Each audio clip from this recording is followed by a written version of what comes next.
તાજેતરમાં એક મંચ ઉપરથી જયેશભાઈ રાદડિયાએ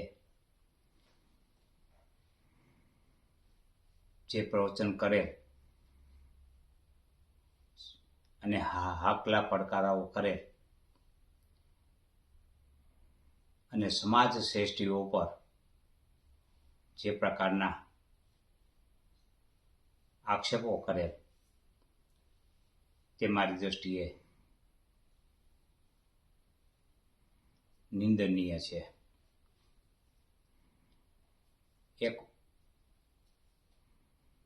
રાજકારણી તરીકે, એક રાજકીય હસ્તી તરીકે અને જેમના પિતાશ્રીનું એક મોટું નામ છે રાજકીય હસ્તી તરીકે અને સમાજની જે ઘણી સેવા કરી છે તેના પુત્ર તરીકે પણ જ્યારે જ્યારે મંચ મળે ત્યારે એ મંચ ઉપરથી આવા હાકલા પડકારાઓ કરવા તે મારી દ્રષ્ટિએ અપરિપક્વતા પ્રદર્શિત કરે છે. તેમ કરવાથી પોતાની કારકિર્દીના હિતમાં પણ તેઓએ બચવું જોઈએ. આ અગાઉ પણ સમાજના ગોંડલ સ્થિત ઘણા દીકરાઓને ગુજકી કોર્ટ કાનૂનની અંદર કોને સલવાયા, એની ઉપર કાનૂન કોને લગાવડાવ્યો તે પણ સમાજ સારી રીતે જાણે છે.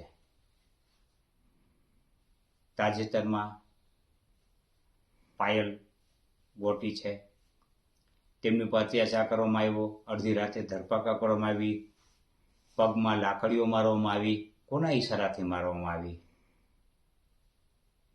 એ પણ સમાજ સારી રીતે જાણે છે.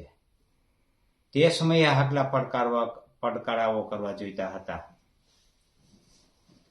ત્યારે પાટીદારની બદલે પાટીદાર બની અને મૌન ધારણ કરવું એ મારી દ્રષ્ટિએ સમાજ વિરોધી પ્રવૃત્તિ કહેવાય. ત્યારે એને સમાજને અગ્રસ્થાને રાખવો જોઈતો હતો અને આવી પ્રવૃત્તિ જે થઈ છે તેની નિંદા કરવી જોઈતી હતી.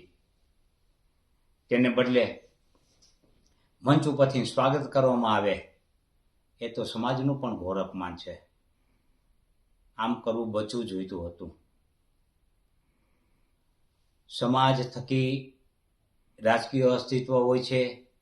તમારા રાજકીય અસ્તિત્વથી સમાજ ક્યારેય હોતો નથી એ પણ યાદ રાખવું જોઈએ. સત્તાના મદમાં અને સત્તાના જોરે જે કોઈ પેનિક ફેલાવવામાં આવે એટલે કે ભય ફેલાવવામાં આવે અને સમાજના દીકરા ઉપર ખોટી ફરિયાદો કરવામાં આવે ત્યારે પણ ચૂપ બેસવું તે પણ મારી દ્રષ્ટિએ સમાજ સેવા કરી ન ગણાય. સાચી સમાજ સેવાઓ આવી છે. સમાજ છે એ ક્યારેય કોઈનાથી ફાટી મળતો હોતો નથી. એટલે સમાજ શ્રેષ્ઠીઓ વિરુદ્ધ જે કાંઈ મભમ પ્રકારના નિવેદનો કરવા એ અયોગ્ય કહેવાય અને આવા નિવેદનથી બચવું જોઈએ. એમને કોઈ પણ વ્યક્તિ સાથે